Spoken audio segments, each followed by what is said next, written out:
The summers I spent on Aunt Eleanor's countryside farm were the happiest days of my life. She taught me how to care for the land, harvest the crops, and love the earth the way she did. More than that, she made me a promise that one day the farm would be mine. But promises mean nothing to people consumed by greed. The moment she passed, my cousins swooped in like vultures, changing locks, seizing deeds, and declaring themselves the rightful heirs. They laughed at my protests, calling me naive for believing in words without proof. But they didn't know what Aunt Eleanor had left behind. A plan written in ink and law, powerful enough to turn their schemes into their downfall. My name is Rowena, and some of my earliest and fondest memories are of running barefoot through the wide green fields of my Aunt Eleanor's farm. The land was more than soil and crops. It was a heartbeat, a place that pulsed with generations of stories and family roots deeper than the oak trees lining the driveway. Every summer, while other kids my age spent their vacations in amusement parks or glued to video games, I was here, milking cows at dawn, harvesting berries under the golden sun, and falling asleep to the hum of cicadas outside my window. Eleanor treated me like the daughter she never had. She taught me patience in the rhythm of planting seasons and resilience in the unpredictable whims of weather. Over tea in the kitchen, she would often take my hand and say, "One day this will be yours. You understand this land, you love it, and that's why it belongs with you." I used to laugh, brushing it off as one of her affectionate promises, but deep down, I cherished the thought. As the years passed and I grew older, those words stopped being casual remarks and started sounding like a vow. Eleanor even began involving me in decisions: crop rotations, tenant agreements, maintenance schedules, small but significant responsibilities that showed she truly meant what she said. And I gladly gave my time. Weekends were no longer spent with friends or exploring the city. They were devoted to mending fences, helping with accounts, and managing the seasonal workers. Family gatherings, however, told a different story. My cousins, especially Martin and Claire, rarely visited the farm, but when they did, their disdain was obvious. They saw the place as a relic, a burden, until, of course, whispers of inheritance started circulating. I noticed the way they'd linger in the farmhouse, inspecting paintings and heirlooms, or how they'd casually ask Eleanor if she'd considered selling. She always dismissed them kindly but firmly. When Eleanor's health began to decline, I stepped in without hesitation. I handled her medications, drove her to appointments, and managed the farm alone when she was too weak to help. It wasn't out of obligation, it was love. And when she squeezed my hand one night and told me once again that the farm would be mine, I believed her with all my heart. I didn't know then that love and promises would mean nothing to those blinded by greed. I didn't know that the people I shared blood with would turn into enemies. And I certainly didn't know that the very land I had devoted my life to would soon become the battlefield where our family would tear itself apart. The farm had always been more than just land. It was the rhythm of her childhood. Each summer, she arrived with a suitcase full of books and dreams, trading city noise for the soft hum of crickets and the golden glow of wheat fields. Every morning began the same way, with the smell of fresh bread from the kitchen and the sound of her aunt calling her in from the porch, apron dusted with flour and a smile that made the old farmhouse feel like home. It was in those summers that she learned the language of the land, how to coax stubborn soil into blooming, how to tell the weather by the shape of clouds, and how to treat animals not as property but as family. Her aunt never treated her like a visitor. Instead, she was a partner, trusted with decisions about planting, harvesting, even the running of the small farm stand that kept their neighbors fed. With every task, a deeper bond formed. And with every year that passed, the words her aunt spoke became more certain, more deliberate. "One day this will all be yours," she would say, resting a weathered hand on her shoulder. "The land knows your hands. The house knows your footsteps." Those words weren't just promises. They were roots sinking into her heart. She carried them with her into adulthood, shaping her choices and sacrifices. She turned down job offers in faraway cities, stayed close even when friends scattered across the country, and poured her savings into learning sustainable agriculture. all because she believed in a future she had been told was hers. And when her aunt's health began to fail, she became more than just a visitor. She was the caretaker, driving to medical appointments, handling bills, cooking meals, and managing the farm when the older woman was too weak to step outside. It wasn't obligation that kept her there. It was love and faith. Faith that promises made over kitchen tables and beneath sprawling oak trees would be honored. Faith that the life she had shaped around those words wasn't a foolish dream. Faith that family, her families, wouldn't betray it. But faith can be fragile. And all it takes is one cruel moment to shatter it completely. The day the hospital called, she had been kneeling in the garden, coaxing the first seedlings of the season into bloom. The voice on the other end was kind but heavy, a tone that said more than the words themselves. By the time she reached the hospital, her aunt was already gone. The funeral was a blur of black clothes, whispered condolences, and distant relatives she hadn't seen in years. They clutched her hand and offered empty words, but none of them had known the woman she did, the one who had loved fiercely and spoken truth without fear. After the last handful of earth was tossed into the grave, she lingered long after the others left, fingers tracing the carved letters on the headstone. "I'll take care of it," she whispered, the promise trembling on her lips. "Just like I said I would." It was only days later, as she sorted through papers and possessions in the farmhouse, that the first unsettling signs began to appear. Envelopes were missing. A filing cabinet had been emptied. And every time she tried to discuss the estate, her cousins brushed her off with vague reassurances. "Don't worry," one of them said with a patronizing smile. "We're handling everything." Handling everything? She had been the one by her aunt's side. She had been the one tending the farm and paying the bills. What did they mean by handling? But grief has a way of dulling suspicion, and for a time she let it. She focused on the work that grounded her, milking the cows, repairing fences, and keeping the farmhouse warm at night. She told herself that everything would be sorted out soon, that the will, when read, would confirm what had always been promised. Yet somewhere deep inside, a knot of unease began to grow, a small, persistent whisper that something was terribly wrong. It started with a phone call she wasn't supposed to hear. She had been upstairs in the farmhouse, boxing up her aunt's clothes for donation, when voices drifted up from the kitchen below, sharp, hushed tones that carried an edge of calculation. "We'll have the documents by Friday. Once the deed is in our name, there's nothing she can do." Her hands froze mid-fold.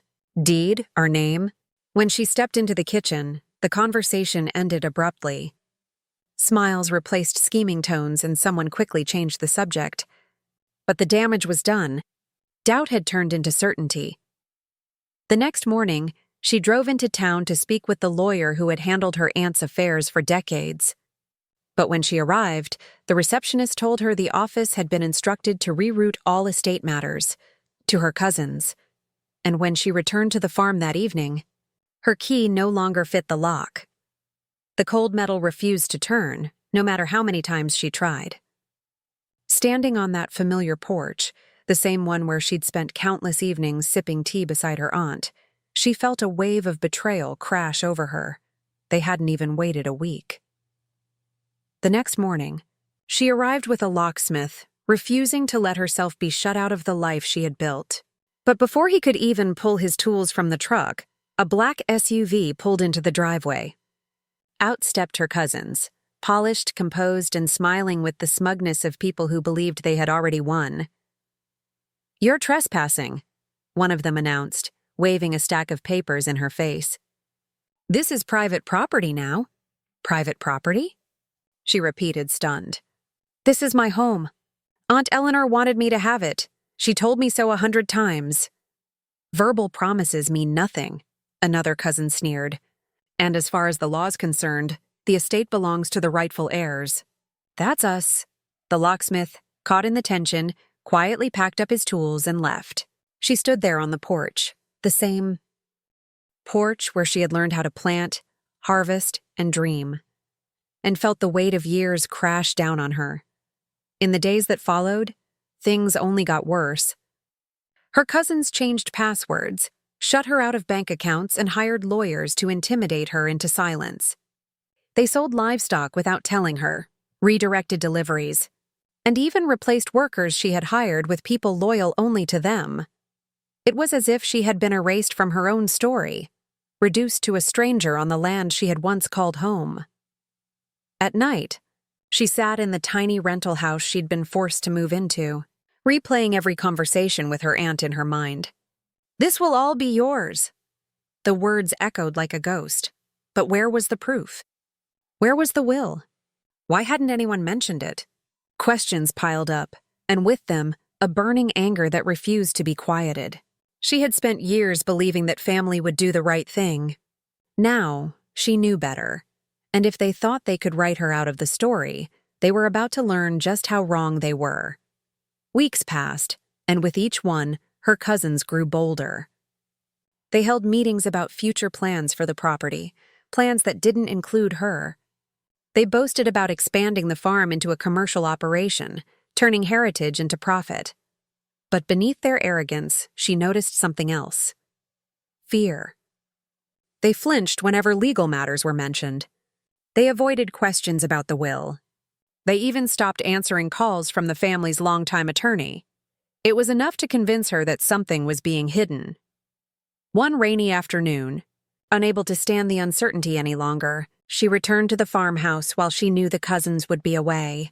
The door locks had been changed, but the side barn, the one her aunt had always used for storage, was still accessible through a loose panel in the back wall. Inside, everything was just as it had been left: old furniture, broken tools, dusty boxes piled high. She spent hours searching through them, hoping for a clue, a signature, something. And then beneath a stack of yellowed newspapers, she found it, a leather-bound notebook with her aunt's handwriting across the cover. Most of it was filled with planting notes and weather patterns, but tucked into the final pages was something far more important: a reference to Letter C-17, retained by AG.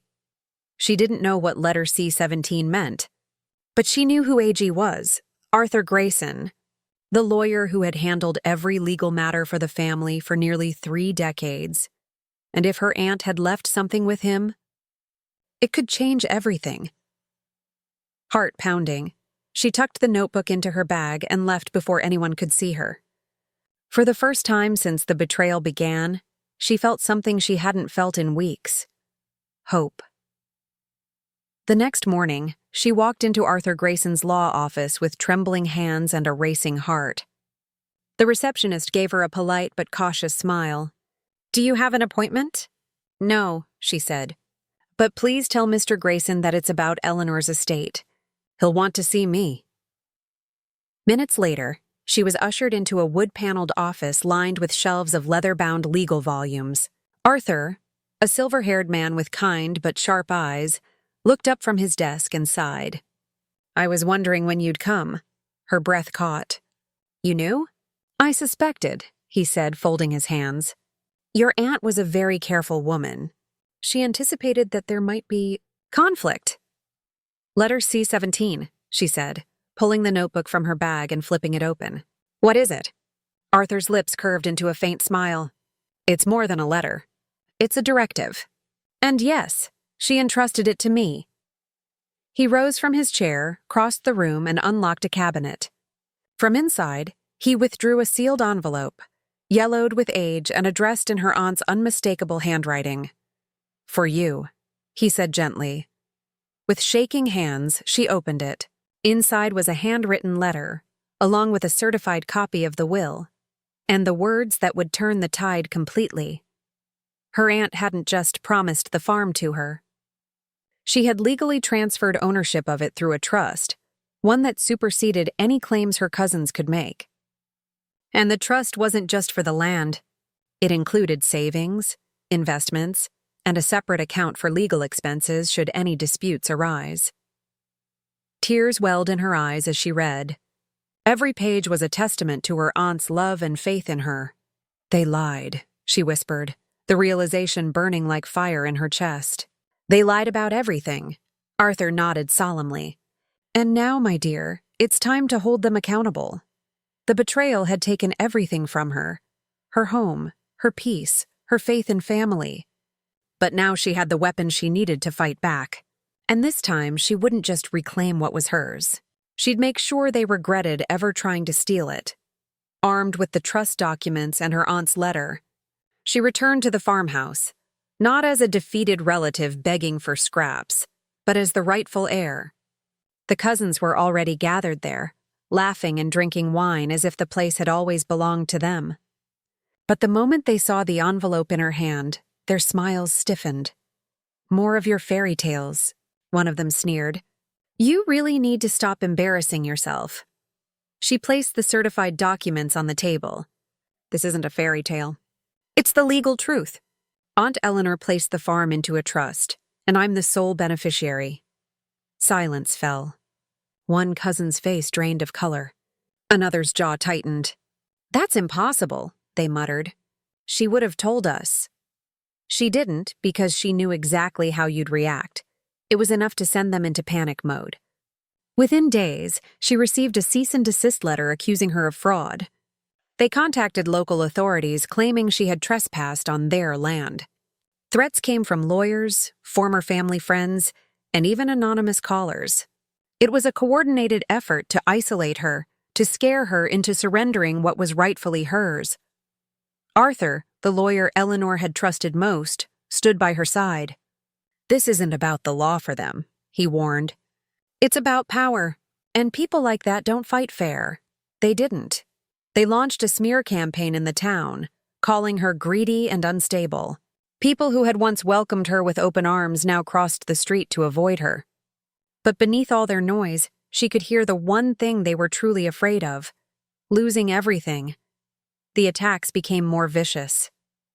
Local papers printed stories that painted her as a manipulative niece trying to steal a family farm. At the town market, vendors refused to sell her supplies. Childhood friends stopped answering her calls. The cousins had twisted the narrative, and the community had swallowed it whole, but she refused to disappear. Arthur advised patience. "We don't win this in gossip circles. We win it in court." They tried another tactic: freezing the estate's assets. Without access to the trust, they believed she couldn't afford the legal battle. But Eleanor had planned for that, too. A contingency fund secured her legal costs. When they realized their intimidation wasn't working, they escalated again. They forged signatures to claim portions of the estate and backdated documents to prove their ownership. But every falsified paper only dug them deeper into legal trouble. Then, one night, she received an anonymous letter slipped under her door. "Check the barn ledger. You're not the only one they lied to." The letter led her to an old account book filled with suspicious transactions, money drained from farm profits into private accounts. It was clear this wasn't just a property dispute. It was theft on a grand scale. Just as the evidence mounted, another betrayal hit, this time from the people she least expected. Her own parents arrived, their faces heavy with concern. "This fight is tearing the family apart," her mother pleaded. "Maybe it's time to walk away." "Walk away?" she said, stunned. "They stole from me. They forged documents." "And you want me to walk away?" Her father's voice was firmer. "Maybe you misunderstood Eleanor's wishes. Maybe selling and splitting the money is best for everyone." The words cut deeper than any lawsuit. They weren't here for peace. They were here to protect their own interests, because soon after she discovered they had quietly joined the lawsuit against her. The betrayal was complete. It wasn't just cousins trying to steal the farm now. It was her entire bloodline. But instead of breaking her, it hardened her resolve. "They've made one mistake," she told Arthur. "They think I'm still the girl who used to back down." Weeks before the trial, the cousins offered a peace deal. They would pay her a modest sum if she signed away all claims to the farm. "It's a guaranteed future," their lawyer said smoothly. "Litigation could ruin you." For a moment, the thought tempted her, a way to end the nightmare. But she remembered Eleanor's words, written in trembling handwriting. "This land is your legacy. Protect it." She refused. The rejection enraged them. New accusations followed. false claims of manipulation, stories that she'd coerced Eleanor into changing the will. Fake witnesses emerged with rehearsed lies. But Arthur dismantled each claim methodically, armed with years of correspondence, medical records, and recorded statements from Eleanor herself. Even the judge began to see through the cousins' charade. This case, he noted, appears less about inheritance and more about resentment. Their plan to trap her into a settlement had backfired. Instead of weakening her, they had strengthened her case and revealed how desperate they truly were. The courtroom turned into a theater of deception. The cousins swore under oath that Eleanor had promised them the land. They produced falsified letters and staged financial records. But Arthur had anticipated it all. With calm precision, he presented the real documents, notarized copies of Eleanor's trust, video statements recorded weeks before her death, and a sealed letter addressed directly to the court. Piece by piece, their lies unraveled. The judge's expression shifted from neutral to suspicious. Perjury is a serious offense, he warned. And for the first time, the cousins looked genuinely afraid. Their credibility shattered, but they weren't finished. In a final act of desperation, they accused her of hiding assets, demanding the court open her personal finances. It was a last-ditch attempt to shift blame, but it failed spectacularly. The betrayal was collapsing under its own weight, and they knew it. The trial's final week brought an unexpected witness, Julian, Eleanor's longtime accountant. He testified that the cousins had tried to bribe him into altering the estate records, an admission that not only discredited them, but opened the door to criminal charges. Suddenly, the courtroom was no longer about inheritance. It was about fraud, coercion, and conspiracy. The cousins' lawyer begged for a recess, but it was too late. The judge ordered a forensic audit of the farm's finances, and the results were damning. Hundreds of thousands had been siphoned from the business into offshore accounts. Their betrayal was no longer a family dispute. It was a federal investigation. The final day of testimony ended with a chilling silence. Every lie had been exposed, every betrayal documented, and as the judge prepared to deliver his ruling, the cousins realized they had lost more than land. They had lost their freedom. But for her, it wasn't just about winning the case. It was about reclaiming everything they had tried to strip from her: her dignity, her voice, her future. The war for the farm was far from over. But now, for the first time, the power was shifting. And when the final verdict came, it wouldn't just end their schemes, it would destroy them completely. The day she sat across from the family lawyer, her hands trembling slightly on the polished oak desk, she knew her life was about to change. He had been waiting patiently, bound by Eleanor's instructions to reveal what no one else in the family knew. And when he opened the thick folder and slid a stack of documents toward her, everything shifted. The will was meticulous, almost poetic in its precision. Every acre, every building, every inch of the farm was addressed, and all of it was left to her. There was no ambiguity, no loophole her cousins could twist. But there was something even more powerful: a sealed affidavit from Eleanor herself, recorded only weeks before her death, stating in no uncertain terms that the farm was meant solely for the niece who had cared for her in her final years. "Your aunt anticipated this," the lawyer said gently. She knew there would be resistance, and he was right. The cousins had moved quickly, thinking possession meant ownership. But the documents proved otherwise. Yet even with the legal weight behind her, she understood the battle wasn't over.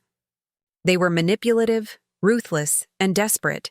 And if she went in unprepared, they could still twist public opinion, delay proceedings, and drain her resources. So she began to plan. The lawyer would file the petition to validate the will, but that was only part one. Behind the scenes, she started collecting every message, every voicemail, and every written promise her aunt had ever sent. She contacted neighbors, farmhands, even Eleanor's old church friends, anyone who could testify to her aunt's intent. It wasn't just about proving she was the rightful heir. It was about dismantling the narrative her cousins had built around themselves. And as she watched the sun dip below the rolling fields that should have been hers, she made a quiet vow. She wouldn't just fight back. She would make them regret ever underestimating her. She knew that winning a legal battle was more than just presenting documents. It was about building a story the court and the world would believe. And that story had to be undeniable. The first call she made was to Mrs. Calder, the elderly neighbor who had known Eleanor for over 40 years. "I remember her saying it plain as day," the woman told her. "She wanted you to have this place. Said you were the only one who ever truly cared." Then came the farmhands, men and women who had worked the land for decades. They remembered the afternoons she spent helping Eleanor mend fences, the nights she stayed when her aunt's health began to fail. Their statements painted a picture of loyalty, love, and trust. A picture that no greedy cousin could smear with lies. But she didn't stop there. She dug through old letters and found handwritten notes where Eleanor had spoken about passing the torch and keeping the farm in the hands of someone who understands its soul. Each piece of evidence was another nail in the coffin of her cousin's fabricated claim. Meanwhile, the lawyer drafted a strategy. They would file for an injunction to freeze any attempts to sell or transfer ownership until the will was formally recognized. This would stop the cousins from liquidating assets or taking loans against the property, a move they were undoubtedly planning. At night, she lay awake rehearsing every possible outcome. The cousins would lash out, accuse her of forgery, maybe even smear her reputation. But this time, she wasn't the naive niece who believed words alone could protect her. She was building an army of witnesses, of documents, of undeniable proof. By the end of the week, her file was thick, her case airtight. The cousins still strutted around the farmhouse as if it were theirs, laughing and boasting about renovations they planned. But what they didn't know was that the ground beneath them was already shifting. They had built their empire on arrogance and assumption. She was building hers on truth, and the foundation was nearly complete. The cousins received the legal notice on a rainy Tuesday morning. She wasn't there to see their faces when the envelope arrived, but the phone calls started almost immediately. First came the angry voicemails, accusations, threats, attempts to intimidate her into backing down. Then came the fake apologies, the pleas for family unity. She didn't answer a single one. Instead, she focused on the next stage of her plan. Through her lawyer, she filed a motion not only to enforce the will, but also to audit every financial action they had taken on the property since Eleanor's death. It was a bold move, one that would expose every unauthorized withdrawal, every forged signature, every shady transaction. The cousins panicked. Suddenly, their bravado vanished. They hired expensive attorneys, hoping to overwhelm her with legal jargon and endless delays. But she was ready for that too. Every document was airtight. Every witness statement corroborated her story. And when the judge issued a temporary restraining order barring them from entering or altering the property until the matter was resolved, their grip began to loosen. Privately, she knew this was more than just about the farm. It was about reclaiming every part of herself they had tried to belittle. For years, they had laughed at her dreams, dismissed her bond with Eleanor, and mocked her. Belief in promises, but now they were the ones scrambling, and she was the one holding all the cards. Then, in a move they never saw coming, she arranged a press interview. It wasn't to shame them, at least not directly. It was to share her story. The years of care she had given, the betrayal she endured, and the will that proved her aunt's love was stronger than their greed. The public turned against them almost overnight. Community members they had once courted refused to support them. Local businesses cut ties, and while they fumed in silence, she walked the property lines one evening and felt something she hadn't felt since the day Eleanor died. Peace. The tide had turned. But this was only the beginning. There was one final piece of the puzzle, a card she had kept close to her chest, even from her lawyer at first. Tucked inside the last pages of Eleanor's estate documents was a sealed addendum, handwritten and notarized, that few even knew existed. It was a conditional clause, one that stated that if anyone other than her attempted to claim, sell, or profit from the farm after Eleanor's death, their actions would legally trigger a forfeiture of any rights they might have otherwise pursued. It was illegal. Booby trap, and the cousins had walked straight into it. Her lawyer's eyes widened when he read it. "This changes everything," he said, almost laughing. They didn't just overstep. They voided their own claims by doing so. The cousins had been signing renovation contracts, listing property assets as collateral for loans, and even advertising the farm for sale. Each move was now evidence, not of control, but of forfeiture. The case that had once seemed complex was now turning into an inevitable victory. She decided to wait until the hearing to reveal the clause. The goal wasn't just to win. It was to let them think they still had a chance.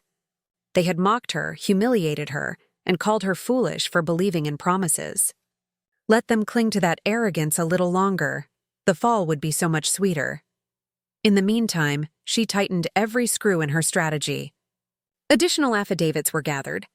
Historical property records were requested, and she quietly reached out to a local journalist, providing carefully selected excerpts from Eleanor's letters, the ones that spoke of the farm's soul belonging to the one who loves it most. By the time the court date was announced, the cousins were seething but confident. They strutted into the courthouse in designer suits, surrounded by attorneys and smug expressions. She arrived alone, carrying a leather folder and a calmness they mistook for weakness. They had no idea that the real weapon wasn't in their arsenal. It was in hers. And when the judge called the session to order, she knew the trap was about to spring shut. The courtroom was tense. Rows of family members, curious neighbors, and local reporters lined the benches. Her cousins sat across the aisle, whispering and smirking as if they had already won. Their lawyer opened with an aggressive statement, painting them as the rightful heirs and dismissing her claims as emotional and unsubstantiated. Then it was her lawyer's turn. Calm, deliberate, and precise, he began laying out the evidence. First came the original will, signed, witnessed, and legally binding, naming her the sole heir. Then came the affidavits, the testimony from neighbors and farmhands, the letters, the recordings. Each piece was like a hammer striking down another one of the cousins' lies. But the real moment came when he pulled out the sealed addendum. "This document," he said, his voice steady, "contains a conditional clause designed by the late Eleanor Hargrove. It stipulates that any party attempting to claim, manage, or profit from the property without legal entitlement will automatically forfeit any potential inheritance rights." A murmur rippled through the courtroom. The cousin's attorney scrambled to object, but the judge overruled him. Then came the evidence of their actions: contracts, loan applications, bank transfers, all signed by them. "With each of these," her lawyer continued, "they have not only acted without legal authority, but have triggered the very clause that removes them from any possible standing." The color drained from their faces. Their confidence melted into panic as the weight of what they'd done began to sink in. When the judge spoke, the words were clear and devastating. "Given the evidence presented, it is my preliminary finding that the claimant is the sole legal heir to the property. Furthermore, any actions taken by the respondents will be subject to review for potential civil liability." The cousins sat frozen. The empire they thought they had seized was crumbling before their eyes, and there was nothing they could do to stop it. By the next morning, the story was everywhere. "Greedy cousins defeated by aunt's will," one headline read. "Justice served in family farm feud," said another. The local press had turned the case into front-page news, and the cousins, once respected in social circles, were now the subject of ridicule and public outrage. For years, they had built their reputation on charm and wealth. But now, every business associate, every friend, every contact knew the truth. They had tried to steal from family and been humiliated in court. Calls stopped coming. Invitations disappeared. Deals were pulled. She hadn't planned on revenge beyond reclaiming what was hers. but watching them squirm under the weight of public opinion was a satisfaction she hadn't expected. Still, she kept her own statements graceful and composed. When reporters asked how she felt, she said simply, "This farm was built on love, and I'm just honoring the promises that were made." Behind the scenes, her lawyer was already preparing the next step, a civil suit to recover damages from the unauthorized use of the property and potential fraud charges for forged signatures. The cousins were terrified. Their attorneys pushed for a settlement, but she wasn't ready to negotiate yet. Instead, she spent her days walking the land, reacquainting herself with the soil, the barns, the old oak trees Eleanor had loved. Every corner of the farm felt alive again, as if it had been waiting for her return. This wasn't just about land anymore. It was about legacy, justice, and the quiet power of patience. And though the cousins were unraveling publicly, she knew the final blow was still to come, one that would ensure they never dared to cross her again. The cousins had one last card to play, an appeal. They filed it within days of the initial ruling, desperate to salvage some part of what they had lost. But she was already 10 steps ahead. Her legal team responded with a mountain of new evidence: the fraudulent signatures, the unauthorized bank transfers, the testimonies from contractors who had been misled about ownership. Each detail painted a damning picture, not of innocent heirs, but of deliberate deception. The appellate court didn't take long. The appeal was dismissed, and the original ruling was upheld in full. But the real twist came when the judge added a recommendation for criminal investigation into their actions. A recommendation that soon turned into formal charges. Suddenly, the cousins weren't just losing property. They were facing the possibility of fines, restitution, and even prison time. Their arrogance had cost them everything. On the day the final judgment was announced, she stood on the farmhouse porch, a soft breeze carrying the scent of the fields she had fought so hard to protect. For the first time in years, she felt free, not just from the shadow of betrayal, but from the weight of doubt that had haunted her since Eleanor's death. The farm was hers, legally, publicly, and completely. And the people who had mocked her for believing in promises were now learning the most painful lesson of all, that greed always devours itself. But she wasn't bitter. As she walked the land at sunset, she whispered a quiet thank you to her aunt for the love, the faith, and the wisdom to leave behind a plan that had protected her even after death. The battle was over. But the legacy was just beginning. The victory in court had been decisive, but the war wasn't over. Not yet. When she returned to the farm, she found evidence of what her cousins had done in her absence. Furniture stolen, valuable equipment sold, and fields left to rot under neglect. They had known they were losing and decided to destroy as much as they could on their way out. At first, anger nearly consumed her. She wanted to storm into their homes, demand restitution, and shout the truth for the whole town to hear. But then she remembered what Eleanor had always taught her. Real strength is quiet. It doesn't scream. It stands. So she stood, in the courtroom again with photographs, inventories, and expert testimony. She filed charges for property damage and theft. And this time, the judge didn't just scold them. He froze their assets pending investigation. The cousins, who had laughed off the first lawsuit as family drama, now found themselves facing real legal consequences. But they weren't done. One evening, she received an anonymous letter shoved under the farmhouse door. It was handwritten, furious, and full of threats. "You don't deserve this land," it read. "We'll see how long you last out there alone." For the first time, fear crept in. She started locking every door and double-checking windows before bed. But fear soon turned into resolve. They wanted her gone, and that meant she was winning. The next morning, she called a press conference on the farm itself. Reporters gathered near the old barn as she stood beneath the oak tree Eleanor had planted decades ago. "This land," she said, her voice steady, "was entrusted to me not just by a will, but by a promise. And I intend to honor that promise. no matter what threats or intimidation come my way. The message was clear. She wasn't backing down. And now the fight was no longer private. The entire community was watching. With the legal system closing in on them, the cousins turned to their last weapon: reputation. Within weeks, stories began circulating around town. Lies about how she had tricked Eleanor into changing her will, rumors about embezzled family funds, even claims that she had been planning to sell the farm to developers. At first, the gossip stung. Neighbors avoided eye contact. Old friends stopped calling. Local businesses hesitated to work with her.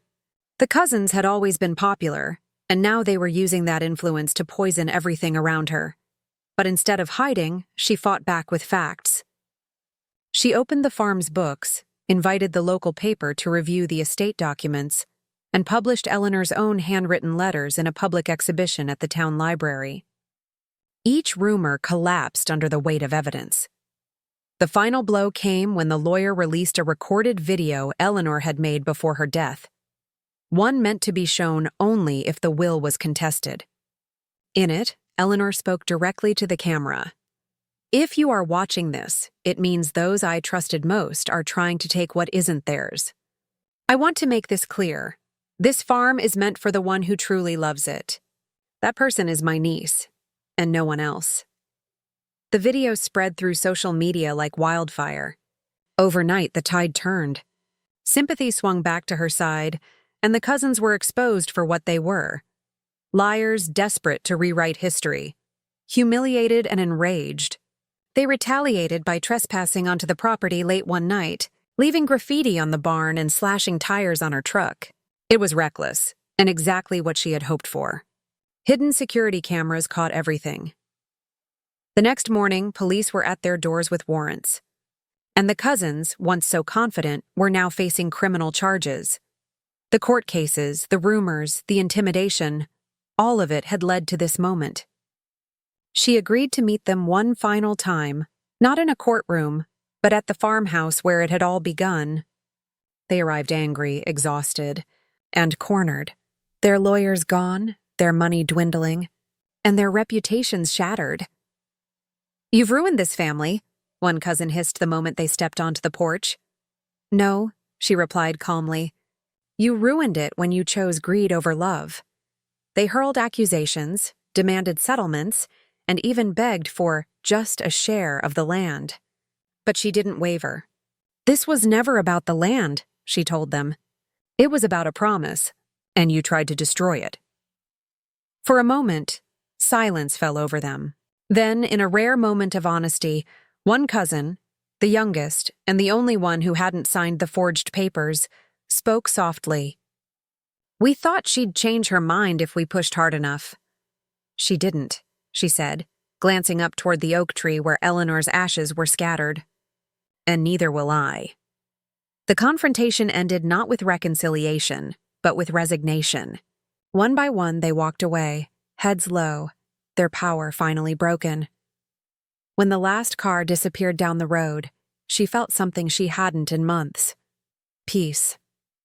The war wasn't completely over yet, but the battlefield had shifted. They were no longer aggressors. They were defeated, exposed, and powerless. Despite their defeat in the public eye, the cousins made one final desperate attempt. They filed an appeal, claiming that the will had been tampered with and that Eleanor had been mentally unfit when she signed it. It was their last chance, and they threw every dollar they had left into the fight. The courtroom was packed the day the hearing began. Reporters filled the benches, townspeople whispered in the aisles, and at the front of it all sat the cousins, looking defiant but terrified. They had hired a high-powered attorney from the city, someone known for winning ugly battles. Their lawyer painted her as a manipulative opportunist, a gold digger who had taken advantage of a vulnerable old woman. But when it was her attorney's turn, he dismantled every accusation with precision. Medical records, video interviews, signed letters, and testimony from Eleanor's doctor proved beyond doubt that she had been of sound mind, and that she had chosen freely. The most powerful moment came when the lawyer revealed something no one expected: a private journal Eleanor had kept in her final year. In it, she wrote not just about the farm, but about her fears. Her fear that greed would tear the family apart, and her hope that her niece would be strong enough to defend what's right. The courtroom was silent as those words were read aloud. Even the cousins couldn't meet her eyes. When the judge finally spoke, his words carried the weight of finality. This court finds the will valid and binding. Any further attempts to contest it will be considered frivolous and subject to penalties.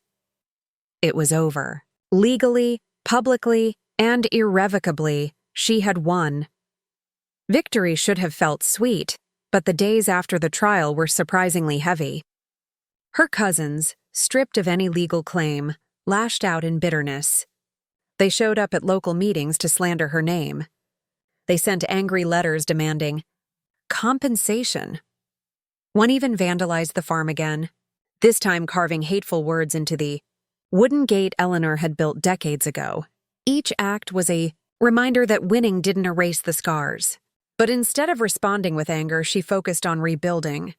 She hired workers to repair the damage, planted new crops in the neglected fields, and opened the barn for community events, turning the place into something living, breathing, and full of purpose again.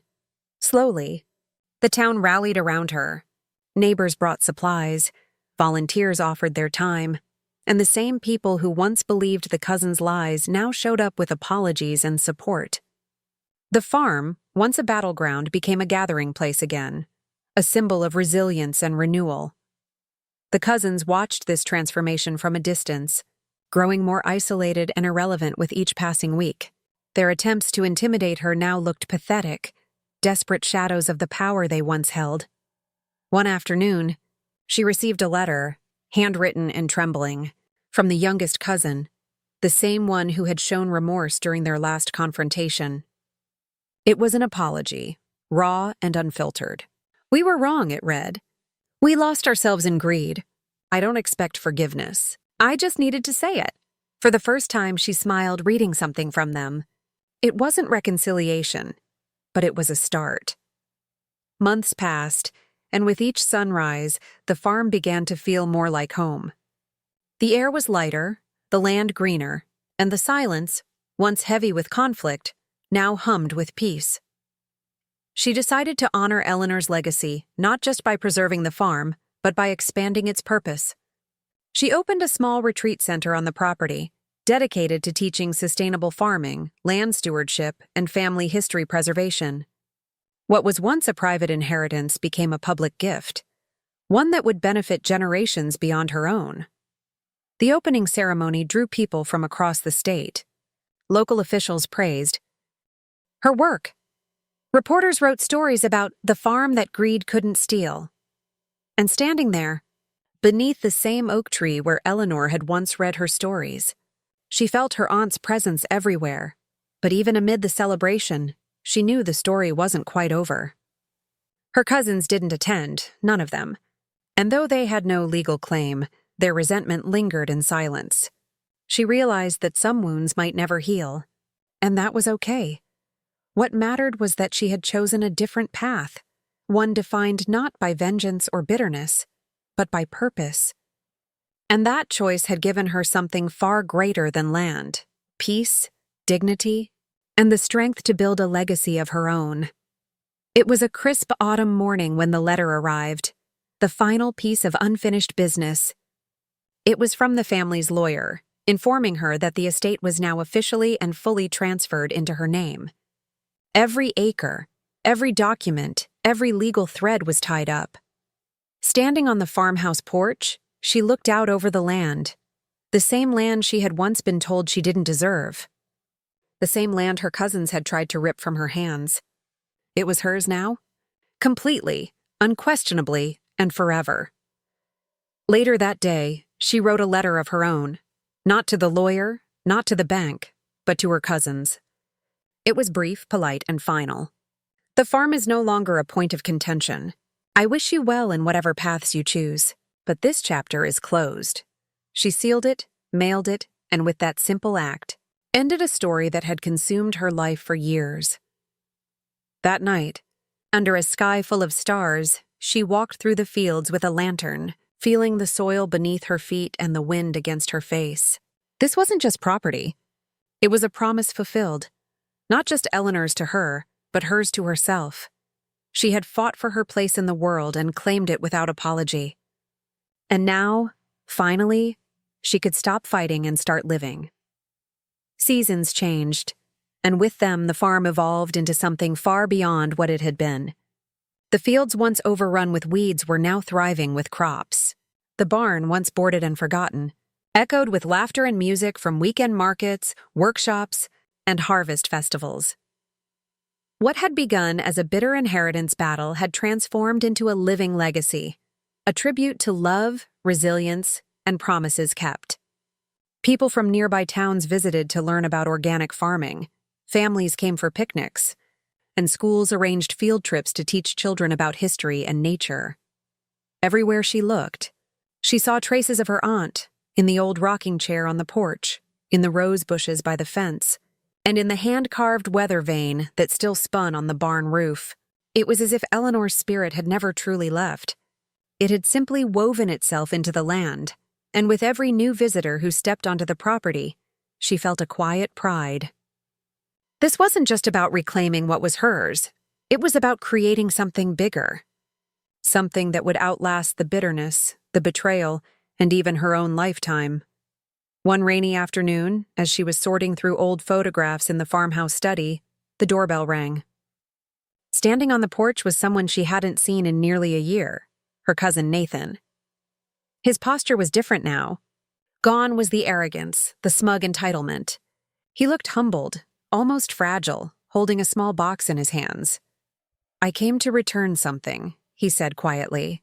Inside the box was a faded locket, Eleanor's favorite, that had mysteriously disappeared after the funeral. I took it. I was angry, jealous. I didn't know how to deal with everything. But it's not mine.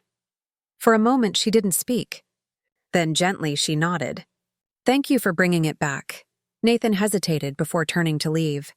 "I don't expect forgiveness," he added, voice breaking. "I just wanted you to know you were always the one she trusted." And she was right. It wasn't reconciliation, not fully. But it was a first step, a sign that maybe, in time, the wounds could begin to heal. The visit from Nathan sparked something unexpected. A few weeks later, another cousin reached out. Then another. Some came to apologize. Others simply wanted to see the farm again. At first, she was cautious, unsure if their intentions were sincere. But as the conversations unfolded, she realized they weren't the same people they had been a year ago. The loss of the lawsuit, the humiliation, and the passage of time had forced them to confront their mistakes.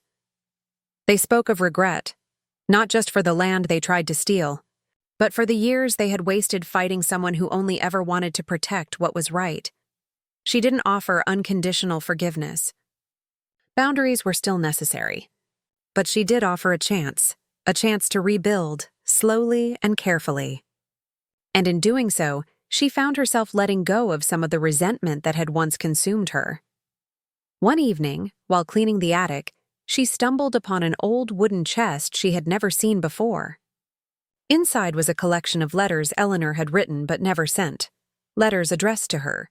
Each one was filled with stories, lessons, and words of wisdom.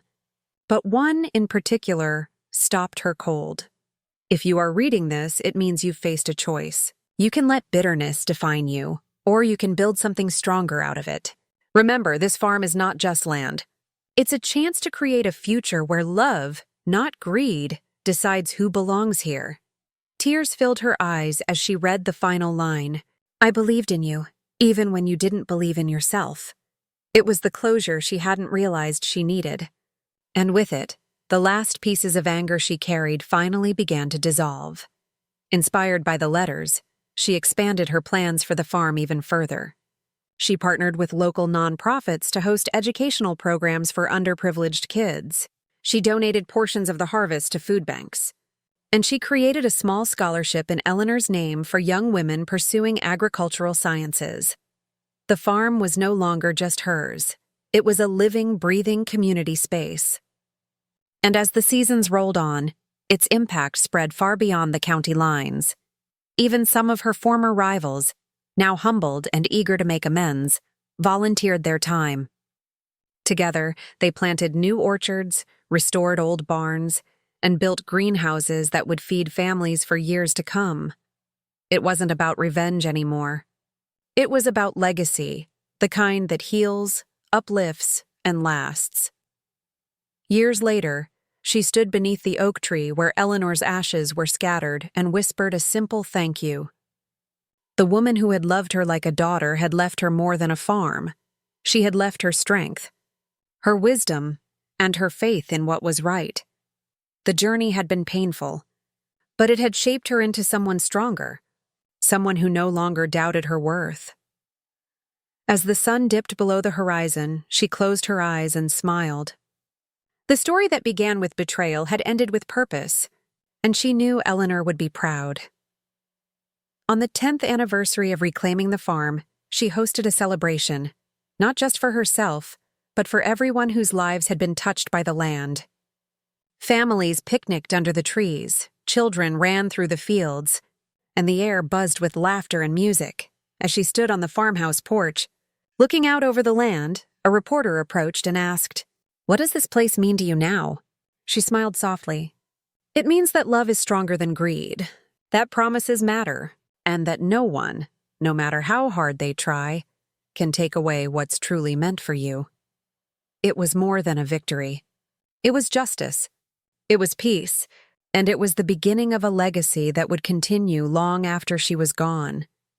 The girl they once mocked as powerless now held not just the land, but the future, firmly in her hands. And that, she realized, was the greatest revenge of all.